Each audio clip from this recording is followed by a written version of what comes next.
Hello everybody, this is a pretty short little video for how to measure your children or student for violin, viola, cello, and bass.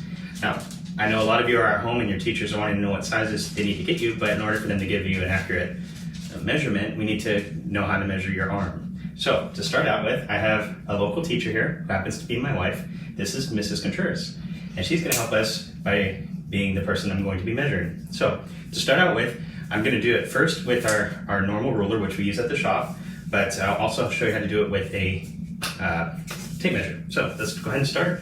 So to start with, the point that you're going to be measuring from is the neck, and it's going to be from the neck all the way to the palm of the hand, the center of the palm.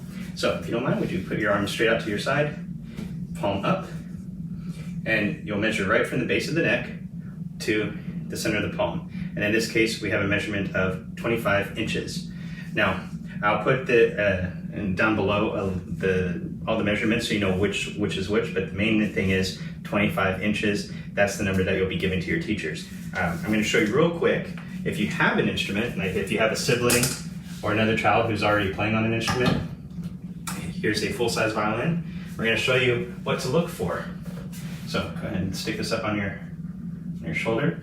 So what you're looking for is this curve. So when they wrap their hand all the way around the scroll, you have a slight curve here in the elbow. It's not too sharp, it's not too stretched out. If the elbow ends up popping up like that or overextending, then the instrument is way too big. And what you will run into is having an instrument too big, it's too heavy. You can actually do long-term damage to the spinal development of a growing child. So I don't recommend playing on a larger instrument, but in all cases, check with the teacher. If you're unsure, go with the smaller measurement, because a smaller instrument is easy to grow up over, but a larger instrument is hard to grow into.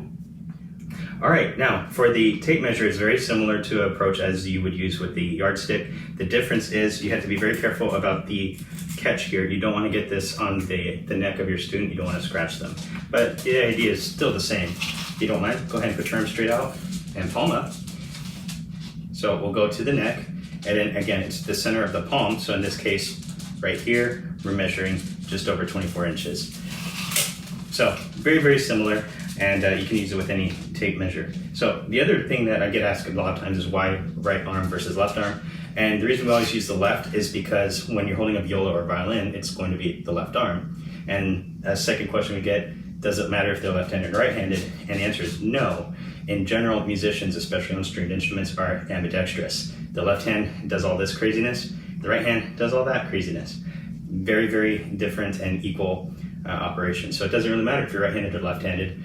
You will actually use the brain in the same way and actually build really, really cool little connections in your brain between the hemispheres. So it's a very good thing to learn. And if you're used to being right-handed and you're going to be left-handed, or you're used to being left-handed and playing right-handed, doesn't matter. When you play the violin, you will generate new connections either way.